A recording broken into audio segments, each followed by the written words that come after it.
नमस्कार, मैं हूं दिबांजलि मोइत्रा। लोकसभा चुनाव को लेकर नेता और पार्टी बड़ी ही तेज रफ्तार के साथ चल रहे हैं और कहीं टेंशन तो कहीं खुशी लोगों को मिल रही है। अब अगर महाराष्ट्र की राजनीति में बन रहे एक तीसरे समीकरण की बात करें तो राज्य से लेकर केंद्र तक सबका ध्यान खींचा है। बहुजन रिपब्लिकन पार्टी बहुजन महासंघ के नेता प्रकाश अंबेडकर और ओवैसी की पार्टी ऑल इंडिया मजलिस-ए-इत्तेहादुल मुस्लिमीन AIMIM के साथ गठजोड़ करने जा रहे हैं। इस गठजोड़ की औपचारिक घोषणा 2 अप्रैल को मराठवाड़ा इलाके के औरंगाबाद में की जाएगी। औरंगाबाद, बीड, नांदेड़ और उस्मानाबाद में बड़ी संख्या में मुसलमान रहते हैं। इसके अलावा परभनी, लातूर, जालना और हिंगोली जैसे जिलों में भी मुसलमानों का अच्छा असर है। अनुसूचित जाति के वोटरों का भी प्रभाव औरंगाबाद, उस्मानाबाद, बीड, लातूर और नांदेड़ में है। तो कागजों पर तो ये गठजोड़ मजबूत दिख रहा है, लेकिन अगर ये गठबंधन हुआ तो कांग्रेस, NCP जैसे दलों का कहना है कि इससे बीजेपी को फायदा होगा। वहीं राजनीतिक विश्लेषकों की माने तो इसमें कोई दो राय नहीं है कि ये गठजोड़ अनुसूचित जाति और मुसलमान वोटों को एकजुट करने की नीयत से किया जा रहा है, जिससे जबरदस्त फायदा होगा। यहीं पर हम एक और बात आपको बताते चले कि महाराष्ट्र में 17% अनुसूचित जाति और 13% मुस्लिमों की आबादी है। लेकिन यहाँ पर यह भी एक बात बताएं कि ये महाराष्ट्र में उस तरह का मुस्लिम SC गठजोड़ नहीं हो सकता जैसा कि यूपी या बिहार में देखने को मिलता है। अगर ये गठबंधन महाराष्ट्र में हुआ तो बीजेपी से ज्यादा कांग्रेस और NCP जैसे दलों की दिल की धड़कनें बढ़ी हैं, क्योंकि उनका जो वोटों का आधार है वो मुस्लिम और दलित समुदाय ही है। और अगर यही जाति ओवैसी और अंबेडकर के पास चली गई तो हम क्या करेंगे? इसी बात को लेकर कांग्रेस और NCP इस नए गठजोड़ को बीजेपी की B टीम बताकर इस गठजोड़ की आलोचना कर रहे हैं। और जब दोनों तरफ से तलवारें निकल चुकी हैं तो इसकी भी संभावना कम है कि कांग्रेस और NCP के साथ समझौता भी होगा। वहीं राजनीतिक विश्लेषक इस गठजोड़ को वोट काटने वाली मशीन मान रहे हैं। जाहिर है कि इनके वोट कटने का फायदा राज्य में बीजेपी शिवसेना को मिलेगा। जो भी हो, यूपी में BSP और सपा गठबंधन कांग्रेस का तेल निकाल रहा है, तो उधर महाराष्ट्र में प्रकाश अंबेडकर, ओवैसी मिलकर कांग्रेस NCP की हवा निकाल रहे हैं। तो आप समझ सकते हैं कि 2019 का खेल कैसा है। हर आदमी कांग्रेस से खफा है और कोई तेल तो कोई हवा निकालने पर आमादा है। अब कांग्रेस का भगवान ही मालिक है कि 23 मई को जो रिजल्ट आएगा उसमें क्या होगा।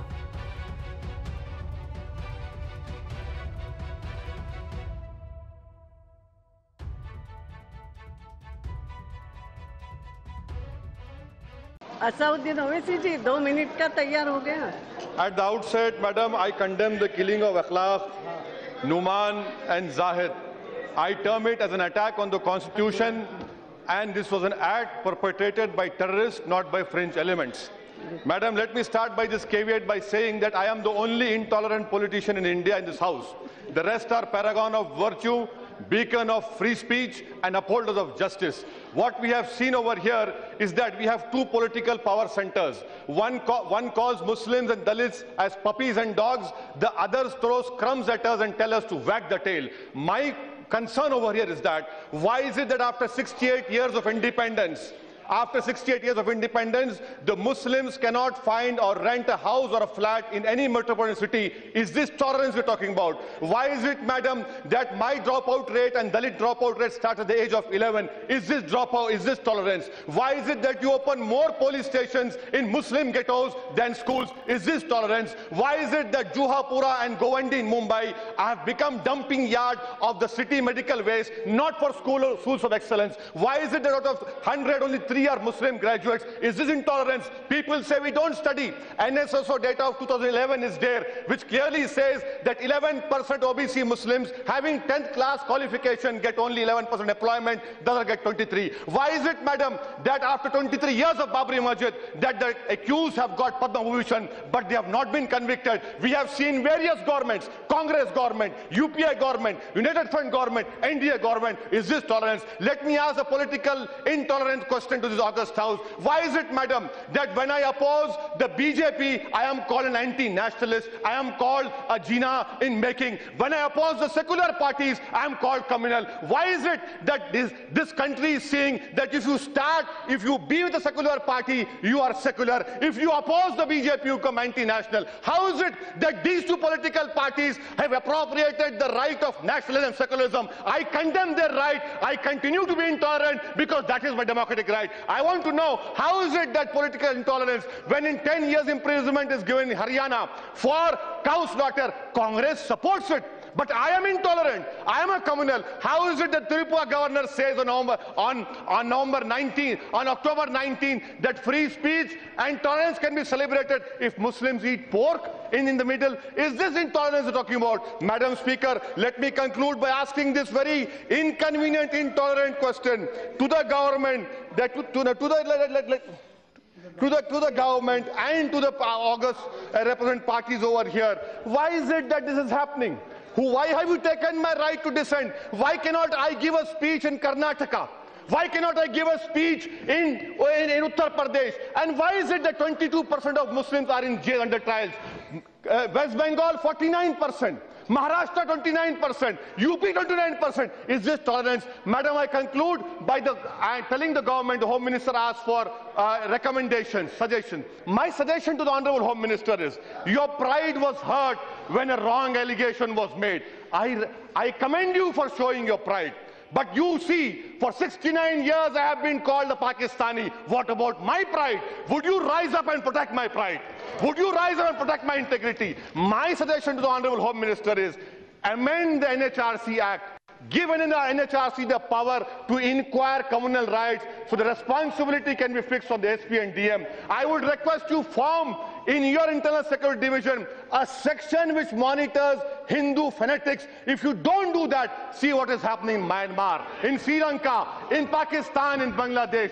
We require stability. The third step, form an Equal Opportunities Commission. Fifth step, give constitutional status to NCM. And a request to all the House, you talk about ISIS and Wahhabism. Remember, ISIS is an evil ideology. You cannot break us down into Wahhabism, Sufism. You have to take the whole Muslim community, which right now the whole Islamic world is condemning ISIS. Remember one thing, that ISIS can be defeated by cerebral debate. This is what needs to happen. Madam, I conclude my speech by quoting a शेर of Faiz said, तुझको कितनों का लहू चाहिए अर्ज़े वतन, जो तेरे अर्ज़े बेरंग को गुलनार करे, कितने आहों से तेरा कलेजा ठंडा होगा, कितने आंसुओं से तेरे सहराओं को गुलजार करें. Thank you, madam.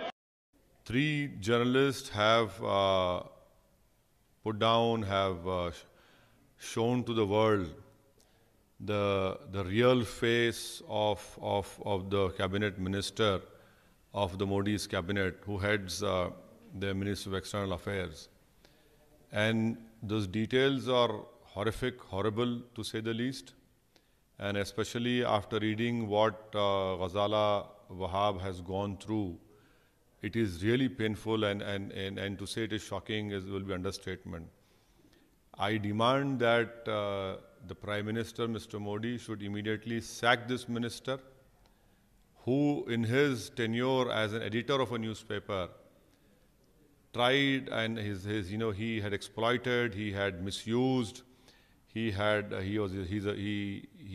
perpetrator, and all those details which have come out are horrible. And so that minister had crossed all the decencies of human behavior.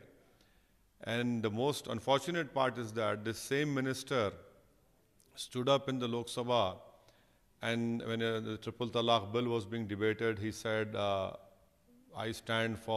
government stands for Muslim women empowerment, Muslim women justice, so that they are not exploited.